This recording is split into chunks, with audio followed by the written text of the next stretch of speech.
Hare Krishna. Nate bhavashesha bhavasya karanam bina vinodam vatata kayamahe bhavo nirodhaha sritiparrapidyaya krita jatastaya ayasrayatmani. O Supreme Lord, you are not an ordinary living entity appearing in this material world as a result of fruitive activities. Therefore, your appearance or birth in this world has no other cause than your pleasure potency. Similarly, the living entities who are part of you have no cause for miseries like birth, death and old age, except when these living entities are conducted by your external energy. So, this is one of the verses from the prayers of the demigods. The devas, the demigods were offering their prayers to Krishna when he was in the womb of Mother Devaki. Devaki was in the prison of Kamsa. Krishna appeared in a very unique way. Even an ordinary child is born. When even an ordinary human child is born, so much care is taken. Like the mother is attended by so many relatives and nurses, and the child is born. But when the Supreme Personality of Godhead, Krishna, appeared, how did he appear? He appeared in the prison house, and no one was there to attend Krishna.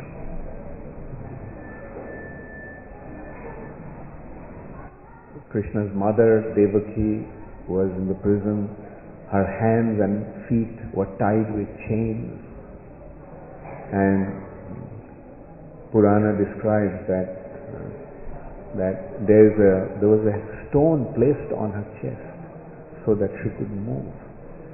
Kamsa tried everything to prevent Krishna from taking birth, Krishna from coming. He imprisoned Vasudeva and Devaki, separated them with a chain, and he placed heavy stones on their chest so that they could move. But still, Krishna appeared. When Krishna wants to do something, who can stop it? And how Krishna appeared? Krishna appeared from the heart of Vasudeva into the heart of Devaki. Krishna didn't appear in the womb of Devaki like ordinary human conception. It was a transformation of Krishna from the heart of Vasudeva into the heart of Devaki. Krishna stayed in the womb of Devaki. Why?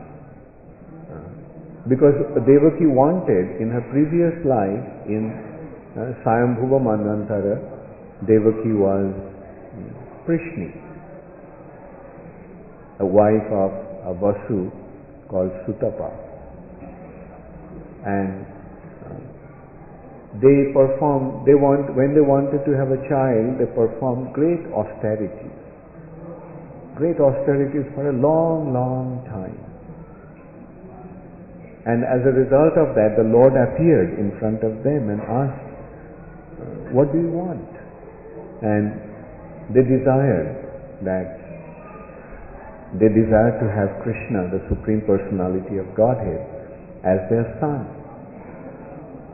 So Krishna fulfilled that desire. Devaki wanted to have the Supreme Personality of Godhead as a son, and she wanted to become the mother of the Supreme Personality of Godhead. And the result was Krishna fulfilled, and in order to give her the feeling that she has conceived him, Krishna stayed in her womb. as giving her the impression that she has conceived him. Krishna is in her womb, and he is going to take birth after a certain period. And so Krishna in this way fulfilled the desire of Krishna, now Devaki. But the condition was that she was imprisoned along with her husband. Now what does it signify? Less intelligent people think that if you become a devotee of Krishna, then you will suffer. They have a misconception that don't become a devotee of Krishna. Because if you surrender to Krishna, if you become a devotee of Krishna, then you will suffer. But the reality actually is that when you become a devotee of Krishna, then in whichever condition you may be in, you do not suffer. You transcend the condition of suffering. The suffering is, ultimately the suffering is in the mind. Like if somebody may be in a prison, apparently tied up with chains. But if her heart is full of joy, is she suffering? On the other hand, somebody may be living in a palace, but if his heart is burdened with all kinds of misery, is he enjoying?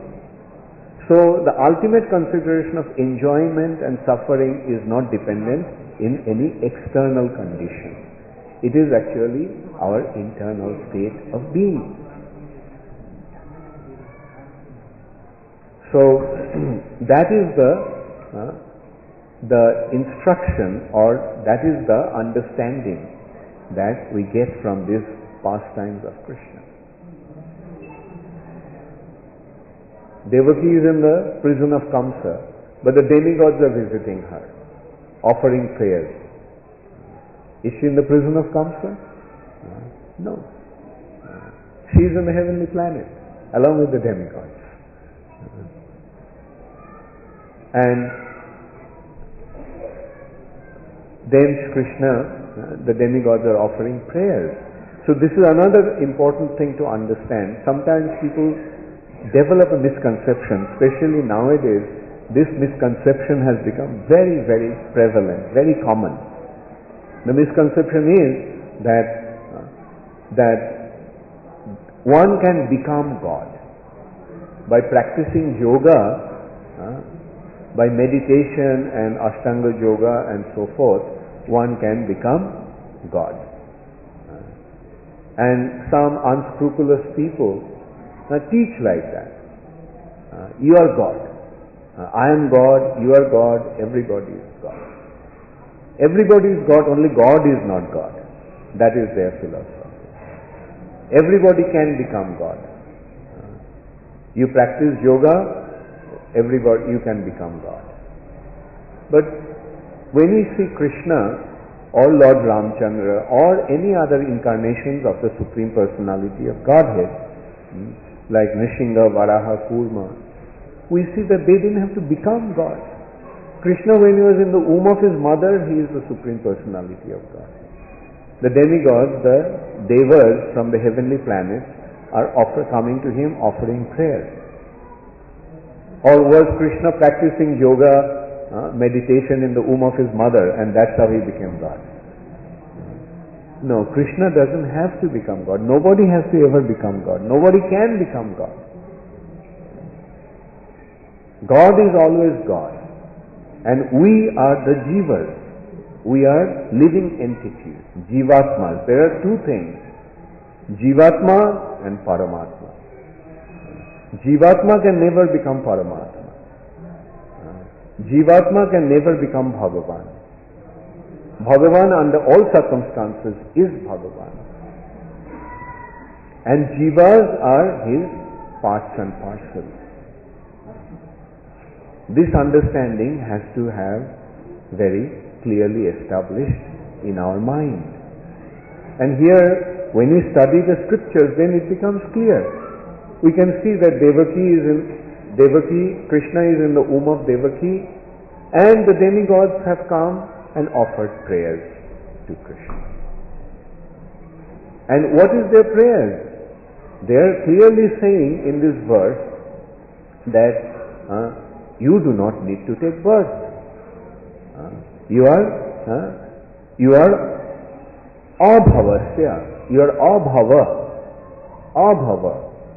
Abhava means one who doesn't have to take birth. Or in other places like in Bhagavad Gita we get the expression aja. Ja means janma. And aja means one who doesn't have janma. Ajanma. So Krishna is beyond birth and death. Krishna is Shashvat, Purana Purushaha. Krishna is the eternal Supreme Personality of Godhead. Like if one systematically studies the Vedic scriptures, then these understandings become very clear. But the unfortunate thing is, nowadays nobody studies the scriptures. Even those who are speaking, giving discourses, they don't also study. If they studied, then this understanding would have been clear. If they studied under proper guidance of a qualified teacher, these understandings would have been clear to them. Don't we find in Bhagavad Gita, what is Krishna saying? Ajopi shan abhayatma bhutanam ishyaropi san prakritim sham adhishthaya sambhavami atma mayaya.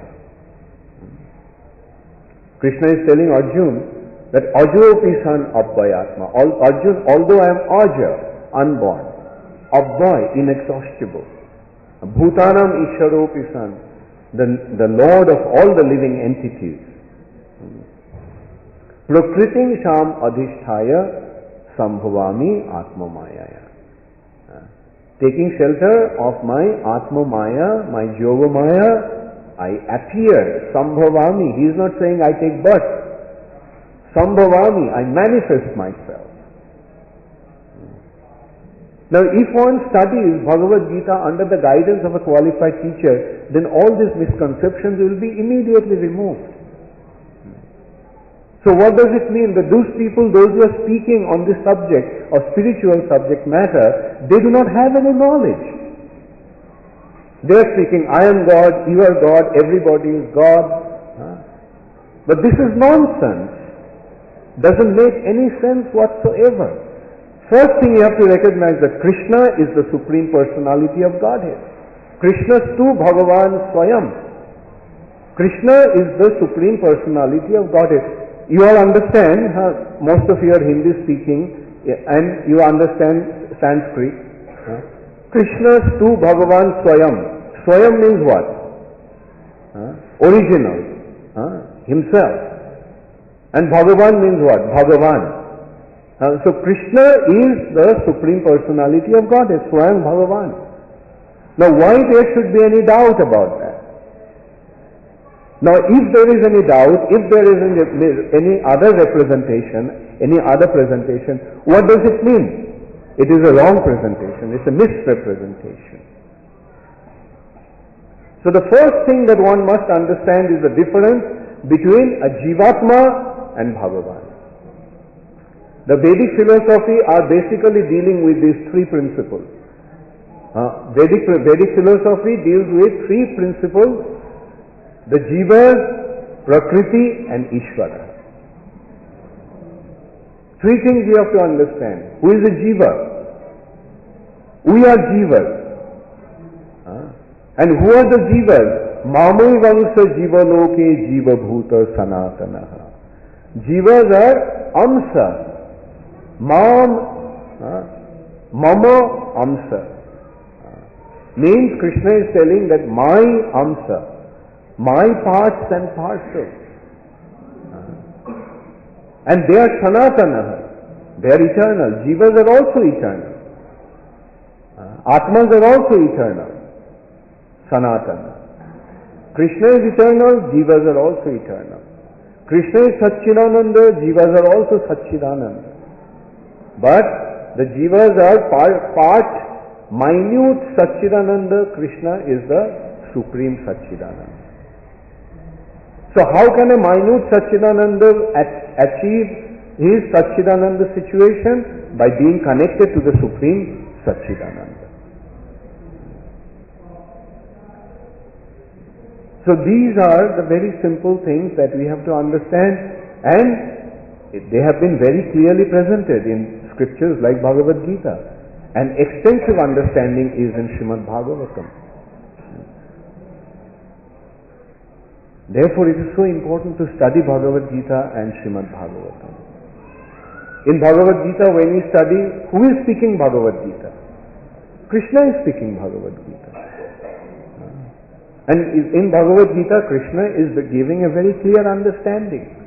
Krishna is telling Arjuna what is the initial teaching that Krishna is, initial preliminary instruction Krishna is giving to Arjuna. In Bhagavad Gita, he is telling that Arjuna, there was never a time you did not exist, these kings and soldiers in front of you did not exist, and I didn't exist. That means we all are Sanatana. We always existed. You simply changed your body, one body to another, transmigration of the soul. Transmigration of the soul or Janmantar. Janmantar. One Janma to another Janma. Janma means accepting of a new body, acceptance of a new body. Mrityu means rejection or departure from an old body. New acceptance of a new body is Janma, and the giving up of the old body is Mrityu. And the period between the birth and death, Janma and Mrityu, is Jivan. So that is how we are traveling in different bodies, from one body to another body. So Bohuni me vyatitani janmani tavacha Arjuna. Krishna is telling Arjuna that Arjuna, many times you have taken birth. Tani aham veda sarvani nastam vetha parantapa. I know about all those births, but you do not. That is the difference between the Jivatma and Parameshwar Bhagavan. Jivatma, when he changes one body to another, he forgets about his previous birth. But Krishna is saying that is the difference between you and me, Arjuna. You have forgotten about your previous birth, but I haven't. I remember everything. Tani aham Veda Sarvani. Aham Veda. Veda means to know. Sarvani, all of them. But not Tang Vetha Parantapa. But Parantap, Arjuna, you do not know about them. So, this is how very systematically, very clearly, Krishna is explaining this science to Arjuna. And through Arjuna, we can understand it, provided we can study the Bhagavad Gita under the proper guidance. Proper guidance means under the guidance of a qualified teacher. And what does the qualified teacher teach? He gives the actual understanding of Bhagavad Gita. Therefore, Prabhupada emphatically titled his Bhagavad Gita as Bhagavad Gita as it is. As it is. Just the way Krishna gave and the way Arjuna understood. There is no speculation on that. But if somebody comes and starts to give speculation, oh Krishna, there was nothing called Krishna. Krishna is unknown darkness in you. Krishna is unknown darkness within you. What nonsense. And the result is, today the whole world is in the darkness of spiritual knowledge. Total ignorance of spiritual understanding. Where this knowledge should have emanated from this holy land of India. But when India is in darkness of ignorance, what's the rest of the world going to be like? That's the unfortunate state of affairs. All kinds of nonsense theories and bogus philosophies are being presented in the name of Vedic scriptures, Vedic understanding. The real understanding must be presented, and real understanding must be cultivated. And that is the most important thing today. And if we go to the scriptures, then understandings become clear. But the unfortunate thing is, what is the scriptures? Today people in India think that this scripture is a mythology. Myth. Myth means what? Myth means unreal stories, fiction. Myth means lies, stories. So these scriptures have become mythology, fairy tales. Fairy tales. But the reality is that these are dealing with absolute truth. So please take this subject matter very seriously. You got a wonderful opportunity. You got this human form of life. This human form of life is providing you with a wonderful opportunity to understand this science. And as a result of this cultivation of this science, you can transcend your material bondage and come to the spiritual platform. And that is the ultimate achievement of one's life. Then you can very easily transcend this bondage of the material nature, the bondage of suffering, the bondage of birth, death, old age and disease. Don't think that this existence in this material nature is very pleasing. The existence of this material nature is full of misery. Dukkha alayam. This material nature is dukkha alayam. Dukkha means what? Dukkha means suffering and alaya means a place. This material nature is a place of suffering. So if you stay here, what will you get? You will get only suffering. But when you get this human form of life, you get an opportunity to transcend this suffering condition. Free yourself from this suffering condition. And you can come to the platform of joy, ananda, anandam buddhivardhanam. You can come to that platform of bliss, joy, ecstasy. But there's only one condition. You have to surrender to Krishna. You go against Krishna, you will invite suffering. No one can save you from that. Just try it. Or rather, you have seen it yourself. The result of defying Krishna. You defy Krishna, you will be subjected to suffering.